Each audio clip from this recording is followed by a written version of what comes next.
हाय guys, Himanshu JE classes में आपका स्वागत है। तो गाइस मैं आज आप लोगों के लिए लेकर आया हूँ स्ट्रक्चरल मैकेनिक्स का चैप्टर नंबर 2, जो कि दोस्तों हमारा चैप्टर नंबर 2 है stress and strain. Stress and strain का दोस्तों ये हमारा सेकंड क्लास है। फर्स्ट क्लास में मैंने आप लोगों को स्ट्रेस एंड स्ट्रेन का इसका डिफिनेशन, देन इसके जो टाइप्स होते हैं वो सभी पूरी जानकारी मैंने आपको फर्स्ट क्लास में दी थी। अगर दोस्तों आप लोगों ने फर्स्ट क्लास को नहीं देखा है तो उसका लिंक मैंने डिस्क्रिप्शन में डाल दिया है, वहाँ से जाकर के पहले आप फर्स्ट क्लास को देख लीजिए, उसके बाद सेकंड क्लास को देखिए। तो दोस्तों जो हमारी आज की सेकंड क्लास है उसमें जो हमारा पहला टॉपिक है वो है इलास्टिक लिमिट यानी प्रत्यास्था की सीमा। तो प्रतिबल तीव्रता का वह अंतिम या अधिकतम मान जिस पर वस्तु प्रत्यास्थ रहती है, इन प्रत्यास्था की सीमा कहलाती है। यानी दोस्तों किसी वस्तु या कोई चीज़, कोई वस्तु हो या कोई पदार्थ हो, उसकी एक लिमिट होती है।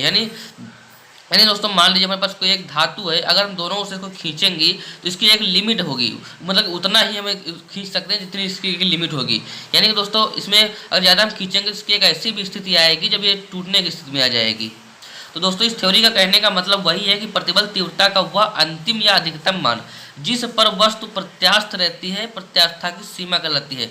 मान लीजिए दोस्तों अगर आप ही खाना खाते हैं तो आपके खाने को कोई एक लिमिट होगी। अगर आप 4 रोटी खाते हैं तो इसका मतलब ये तो नहीं आप 6 रोटी खा लेंगे या फिर 8 रोटी खा लेंगे, यानी आपकी एक लिमिट होगी, वो आप उतना ही खाना खा सकेंगे। तो वैसे ही दोस्तों इसकी भी एक लिमिट होती है प्रत्यास्था की। ठीक है बताइए। इसके बाद देखते हैं दोस्तों नेक्स्ट हमारा टॉपिक है हुक्स लॉ यानी हुक का नियम। हुक का नियम दोस्तों हमारा जो होता है वो होता है प्रत्यास्था सीमा के अंदर प्रतिबल तीव्रता उससे संबंधित विकृति के समानुपाती होती है। यानी दोस्तों हमारी जो प्रतिबल तीव्रता होती है वो विकृति के समानुपाती होती है। जो हमारी प्रतिबल तीव्रता है, यानी दोस्तों में प्रतिबल को हम सिग्मा से प्रदर्शित करते हैं और जो हमारी विकृति है उसको स्मॉल ई से प्रदर्शित करते हैं। तो जो हमारा प्रतिबल है वो स्मॉल ई के समानुपाती होता है। तो उसके बाद दोस्तों जो हम समानुपाती हटाएंगे यहाँ पर तो हमारा sigma equal to capital E into small E आ जाएगा। जो हमारा कैपिटल ई है ये हमारा एक नियतांक है जिसे हम यंग प्रत्यास्था गुणांक भी बोलते हैं। ये दोस्तों हुक्स लॉ आप लोग पहले से भी पढ़ चुके होंगे, लेकिन इस बार भी हमारे थर्ड सेमेस्टर में फिर है, तो दोस्तों इसको रिवाइज करना होगा आपको। इसके बाद दोस्तों जो हमारा इसका फार्मूला बनेगा वो होगा हमारा कैपिटल ई इक्वल टू यानी सिग्मा अपान स्मॉल ई। यहाँ कैपिटल ई हमारा यंग प्रत्यास्था गुणांक है और सिग्मा हमारा प्रतिबल है और स्मॉल ई जो है वो है विकृति। ठीक है दोस्तों। इसके बाद हमारा नेक्स्ट टॉपिक आता है यंग मापांक या प्रत्यास्था गुणांक यानी यंग मॉडुलस और मॉडुलस ऑफ इलास्टिसिटी। इसके बाद दोस्तों जो हमारा ये इलास्टिसिटी है यानी प्रत्यास्था सीमा के अंदर सीधा प्रतिबल, यानी प्रत्यास्था सीमा के अंदर सीधा प्रतिबल उससे संबंधित विकृति के समानुपाती होता है। इस प्रकार प्रत्यास्था सीमा के अंदर सीधे प्रतिबल एवं उत्पन्न विकृति के अनुपात को यंग मापांक कहते हैं। यंग मापांक को दोस्तों कैपिटल ई से प्रदर्शित करते हैं। ये जो इसका जो हमारा फार्मूला होता है यानी कैपिटल ई इक्वल टू होता है हमारा डायरेक्ट स्ट्रेस अपॉन स्ट्रेन। यानी जो दोस्तों हमारा डायरेक्ट स्ट्रेस होता है उसको कैपिटल पी से प्रदर्शित करते हैं। जो हमारा स्ट्रेन है यानी स्ट्रेन दोस्तों विकृति उसको स्मॉल ई से प्रदर्शित करते हैं, जैसे कि बताया मैंने आपको पहले। और जो हमारा कैपिटल पी इक्वल टू दोस्तों होता है वो होता है एफ अपॉन ए। इसके बाद जो हमारा स्मॉल ई होता है वो होता है del L upon small L. दोस्तों ये जो हमारा कैपिटल ई यहाँ पर दिया हुआ है कैपिटल ई इक्वल पी पान ई दिए है दोस्तों। जो हमारा पी होता है पी के स्थान पर हम एफ पान ए रख सकते हैं और जो हमारा स्मॉल ई दिया है उसके स्थान पर हम डेल एल पान एल रख सकते हैं। इसका जो फार्मूला दोस्तों हमारा बनेगा यानी जो हमारा सबसे पहले है उसके बाद सबसे लास्ट वाला जाएगा यानी एफ के पास हमारा एल आ जाएगा और जो हमारा सेकंड वाला है उसके बाद थर्ड वाला जाएगा यानी जो हमारा डेल एल है del L into capital A हो जाएगा। उसका जो हमारा फार्मूला बनेगा दोस्तों तो ये होगा हमारा capital E equal to F L upon del L into A. यहाँ पर दोस्तों जो हमारा ये एफ है इसको हम पी भी लिख सकते हैं, या आप जब न्यूमेरिकल हल करेंगे उसमें आपको कहीं कहीं पर पी भी दिया होगा, इसको एफ को पी भी लिख सकते हैं। ये भी एक फोर्स है दोस्तों। ठीक है। तो दोस्तों इसके बाद देखते हैं हमारा नेक्स्ट टॉपिक दोस्तों हमारा है कर्तन मापांक यानी modulus of rigidity. Modulus of rigidity दोस्तों जो हमारा होता है वो होता है प्रत्यास्था सीमा के अंदर कर्तन प्रतिबल एवं उससे संबंधित कर्तन विकृति के अनुपात को कर्तन मापांक कहते हैं। यानी दोस्तों जो हमारा कर्तन मापांक होता है इसको कैपिटल जी या फिर एन या फिर सी से दोस्तों प्रदर्शित करते हैं।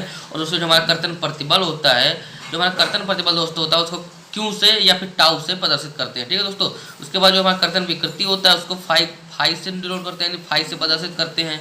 तो इसका जो हमारा दोस्तों फार्मूला होगा जी इक्वल टू हमारा क्यू या फिर टाउ अपॉन 5। इसका जो हमारा यूनिट होता है वो होता है न्यूटन पर मीटर स्क्वायर। ठीक है गाइस।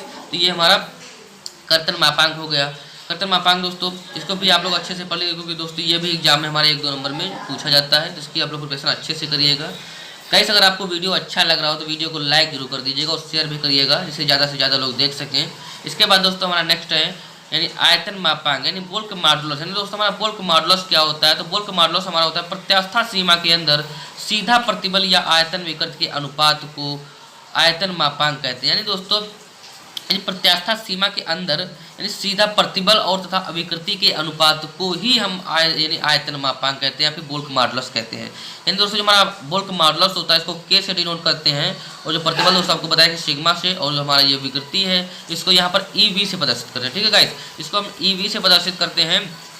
तो गाइस की जो हमारे यूनिट होगी वो होगी न्यूटन पर एम स्क्वायर, न्यूटन पर मीटर स्क्वायर की हमारा यूनिट होगा। तो दोस्तों ये हमारा आयतन मापांक था, यानी प्रत्यास्था सीमा के अंदर सीधा प्रतिबल और विकृति के अनुपात को ही हम कहते हैं क्या? आयतन मापांक बोलते हैं। ठीक है गाइस, इसके बाद देखते हैं हमारा दोस्तों नेक्स्ट टॉपिक है। नेक्स्ट टॉपिक हमारा क्या है? पायसन अनुपात। यानी पायसन अनुपात हमारा क्या होता है? यानी पॉइसन रेशियो हमारा क्या होता है? तो पायसन रेशियो हमारा होता है पार्श्व विकृति यानी लेटरल स्ट्रेन और अनुदैर्ध्य विकृति यानी लॉन्गिट्यूडाइनल स्ट्रेन के अनुपात को पायसन अनुपात यानी पायसन रेशियो कहते हैं। ठीक है दोस्तों, ये पार्श्व विकृति और अनुदैर्ध्य विकृति के अनुपात को ही पायसन अनुपात बोलते हैं। यानी देखो जो दोस्तों हमारा ये पायसन अनुपात है इसको हम म्यू से डिनोट करते हैं, यानी म्यू से प्रदर्शित करते हैं, और जो हमारा पार्श्व विकृति है इसको ई स्मॉल एल से डिनोट करते हैं, और जो हमारा ये अनुदैर्ध्य विकृति है इसको ई कैपिटल एल से डिनोट करते हैं। दोस्तों जिसका हमारा फार्मूला बनेगा वो होगा हमारा पायसन अनुपात यानी म्यू इक्वल टू होगा पार्श्व विकृति यानी पार्श्व विकृति ई एल पान अनुदैर्ध्य विकृति अनुदैर्ध्य ई कैपिटल एल। ठीक है गाइस, ये हमारा पायसन रेशियो का फार्मूला हो गया। इसके बाद गाइस कुछ हमारे इंपॉर्टेंट फार्मूले यानी देखिए दोस्तों ये हमारा है नेक्स्ट टॉपिक है क्या है? Relationship between young modulus E and bulk modulus के। यानी दोस्तों इसका हमारा डेरिवेशन होता है, बट हमारा सिलेबस में डेरिवेशन को नहीं करना है यानी हल नहीं करना है, बस इनके हमको फार्मूलों को लर्न करना है, क्योंकि दोस्तों हमारे जो न्यूमेरिकल आएंगे इन्हीं फार्मूलों बेस पर होंगे। तो इसलिए दोस्तों में फार्मूलों को जरूर रिवाइज करना पड़ेगा, और फार्मूलों को आप लोग भी अच्छे से कायदे से लर्न कर लीजिएगा। तो दोस्तों इन फार्मूले पर इस चैप्टर के जो न्यूमेरिकल होते हैं बहुत ही मोस्ट इंपॉर्टेंट दोस्तों न्यूमेरिकल होते हैं, क्योंकि दोस्तों इस चैप्टर में बहुत सारे न्यूमेरिकल होते हैं और वो न्यूमेरिकल आपके एग्जाम में बहुत ज़्यादा पूछे जाते हैं। अब आपके थर्ड सेमेस्टर में भी पूछे जाते हैं। इसके बाद भी दोस्तों अगर आप लोग इसके बाद जब JEE की जो प्रिपरेशन करेंगे उसमें भी आपके ये फार्मूले बहुत ज़्यादा पूछे जाते हैं दोस्तों, इसलिए इस चैप्टर को आप लोग बहुत सीरियस लेकर पढ़िएगा, और बहुत ही इंपॉर्टेंट दोस्तों ये चैप्टर है। इस चैप्टर को आप लोग बहुत अच्छे से पढ़िएगा। ठीक है, तो इसके एक फार्मूला और जो भी टॉपिक थ्योरी जो भी है दोस्तों इसके आप लोग अच्छे से बढ़िया कायदे से इसको लर्न करिएगा, अच्छे से तैयार करिएगा, इसका बढ़िया कायदे से नोट्स बनाइएगा, आप उसको अच्छे से पढ़िएगा दोस्तों। ठीक है दोस्तों, देखते हैं हमारा रिलेशनशिप बिटवीन यंग मॉडुलस यानी ई एंड बुल्क मॉडुलस के। तो ई और के में जो हमारा संबंध बताना है दोस्तों, ई और के बीच जो हमारा संबंध होता है उस संबंध के बीच जो हमारा फार्मूला प्राप्त होता है वो क्या होता है? तो दोस्तों हमारा ई वो होता है यानी ई इक्वल टू होता है 3k और 3k 1 - 2m 2.m। यानी कि दोस्तों जो हमारा 2.m होता है इसको हम इस तरह लिख सकते हैं 2 × 1.m लिख सकते हैं। ठीक है गाइस, तो हमारा जो 1.m होता है वो होता है म्यू, यानी कि दोस्तों यहाँ पे दिखाया गया चूंकि म्यू इक्वल टू 1.m। दोस्तों हम जो 1/m के स्थान पर म्यू रख सकते हैं, तो ये जो हमारा यहाँ पे देखिए ये जो हमारा फार्मूला इसी लेकर चलते हैं, यानी कि ई इक्वल टू 3k हमारा दिया था उसके वजह से लिख लिया। उसके बाद दोस्तों ब्रैकेट में 1 माइनस जो हमारा 2 म्यू यानी 2 × 1/m लिख सकते हैं वहाँ पर, तो 1/m के स्थान में मैंने म्यू लिख दिया है, तो वही फार्मूला हमारा बन गया है ई इक्वल टू 3k ब्रैकेट में 1 - 2 म्यू। तो गाइज ये हमारा ई एंड के बीच जो हमारा रिलेशनशिप था उसका फार्मूला है। ठीक है गाइस, इस फार्मूले को आप लोग अच्छे से तैयार कर लीजिएगा, अच्छे से रिवीजन यानी लर्न कर लीजिएगा। ठीक है, इसके बाद देखते हैं दोस्तों हमारा नेक्स्ट टॉपिक कौन सा है। तो गाइस हमारा नेक्स्ट टॉपिक है रिलेशन बिटवीन ई एंड जी। यानी दोस्तों ई एंड जी के बीच हमें रिलेशन बताना है, यानी ई एंड जी के बीच जो हमारा फार्मूला होता है वो कौन सा होता है वो हमें बताना है। तो गाइस जो हमारा ई और जी के बीच जो हमारा फार्मूला होता है वो होता है ई इक्वल टू 2g ब्रैकेट में 1 + 1/m, यानी 1 + 1/m है दोस्तों। 1/m के स्थान पर हम रख सकते हैं म्यू, यानी 1/m के स्थान पर हम म्यू रख सकते हैं, जैसा कि दोस्तों आपको पहले वाले में बताया मैंने। तो इसका जो हमारा फार्मूला बन जाएगा वो होगा ई इक्वल टू 2g ब्रैकेट में 1 + म्यू। दोस्तों ये हमारा ई एंड जी के बीच रिलेशन है, यानी ई एंड जी के बीच जो संबंध का फार्मूला हमारा तैयार होता है वो हमारा फार्मूला ये है। ई एंड जी के बीच संबंध का फार्मूला है ई इक्वल टू 2g ब्रैकेट में 1 प्लस म्यू। ये हमारा ई एंड जी के बीच रिलेशन संबंध के बीच जो हमारा फार्मूला तैयार होकर आता है वही फार्मूला। ठीक है दोस्तों, इस फार्मूला को भी आप लोग अच्छे से तैयार कर लीजिएगा। इसके बाद दोस्तों हमारा नेक्स्ट टॉपिक है relation between young modulus and share modulus यानी जी। यंग मॉडुलस हमारा ई है एंड शेयर मॉडुलस हमारा जी है एंड बुल्क मॉडुलस यानी के। दोस्तों मैं आपको पीछे सारा इन सभी के विषय में सबकी थ्योरी डिफरेंस बता चुका हूँ। Young modulus, share modulus and bulk modulus सारी की डिफरेंस मैं आपको पीछे बता चुका हूँ दोस्तों। वही ये बात, ज़्यादा इसमें कुछ नहीं है, इसलिए आपको सब पता है, बस इनके आप लोग फार्मूले अच्छे से याद कर लीजिएगा बस। ठीक है दोस्तों, यानी हमको इसमें ई जी एंड के के बीच जो हमको रिलेशन बताना है, यानी ई जी एंड के बीच हमारा जो संबंध के बीच जो फार्मूला प्राप्त होता है वही हमको याद करना है। तो ई जी एंड के बीच जो दोस्तों हमारा फार्मूला तैयार होता है वो होता है ई इक्वल टू 9 kg अपान में 3 kg प्लस जी। ये फार्मूला दोस्तों हमारा ई जी एंड के बीच का होता है। तो यानी दोस्तों यहाँ पर दिया दिस इज द रिलेशनशिप। हमारा नेक्स्ट टॉपिक है यानी अंतिम प्रतिबल यानी अल्टीमेट स्ट्रेस। यानी अल्टीमेट स्ट्रेस हमारा क्या होता है, तो जिस भार पर पदार्थ ठीक टूटने की स्थिति में होता है उसे अंतिम भार कहते हैं तथा इस समय अवयव में उत्पन्न होने वाले प्रतिबल को अंतिम प्रतिबल कहते हैं। यानी दोस्तों इसमें आप ध्यान से देखिए, इसमें दो डेफिनेशन हमारा निकल रहा है, यानी दो हमारा डिफिनेशन निकल रहा है इसका, यानी कि दो डिफिनेशन हमारा कौन कौन सा है। जिस भार पर पदार्थ ठीक टूटने की स्थिति में होता है उसे अंतिम भार कहते हैं, एक तो हमारा अंतिम भार हो गया, और दूसरा है इस समय अवयव में उत्पन्न होने वाले प्रतिबल को अंतिम प्रतिबल कहते हैं, हमारे दूसरा हो गया। ठीक है गाइस दोस्तों, जिसका हमारा फार्मूला होता है वो होता है ultimate stress equal to maximum load upon original cross sectional area. यानी कि गाइस जो हमारा फार्मूला होता है इसका अल्टीमेट स्ट्रेस, यानी इसको आपको सिंपल सा फार्मूला याद रखना है, मैक्सिमम लोड अपॉन एरिया। ठीक है गाइस, इसका जो यूनिट होता है वो होता है मेगा पास्कल। मेगा पास्कल जो हमारा यूनिट होता है इसका, जो हमारा 1 मेगा पास्कल इक्वल टू होता है वह होता है 10⁶ न्यूटन पर मीटर स्क्वायर। ये सब दोस्तों मैंने इसके पहले वाली क्लास में भी बता चुका हूँ अच्छे से।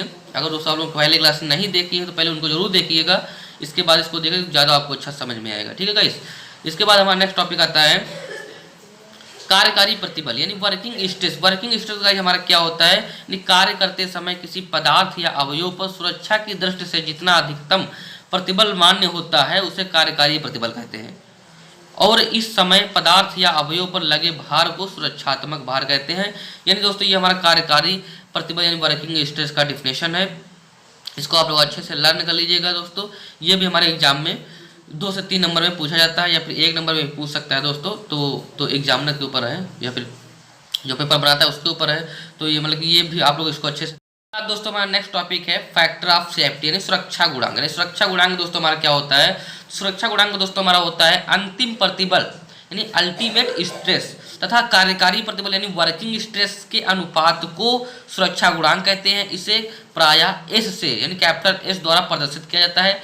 इसकी कोई इकाई नहीं होती, यानी इसकी कोई भी यूनिट नहीं होती, यानी ये यूनिट लेस होता है। ठीक है गाइस, जो हमारा सुरक्षा गुणांक यानी फैक्टर ऑफ सेफ्टी होता है, यानी ये हमारा अल्टीमेट स्ट्रेस और जो हमारा वर्किंग स्ट्रेस होता है उसका रेशियो जो होता है उसी को हम फैक्टर ऑफ सेफ्टी बोलते हैं दोस्तों। जिसका फार्मूला हमारा बनेगा वो होगा सुरक्षा गुणांक यानी factor of safety equal to होगा अंतिम प्रतिबल यानी अल्टीमेट स्ट्रेस अपान में होता है कार्यकारी प्रतिबल। यानी कार्यकारी प्रतिबल हमारा क्या होता है वर्किंग स्ट्रेस।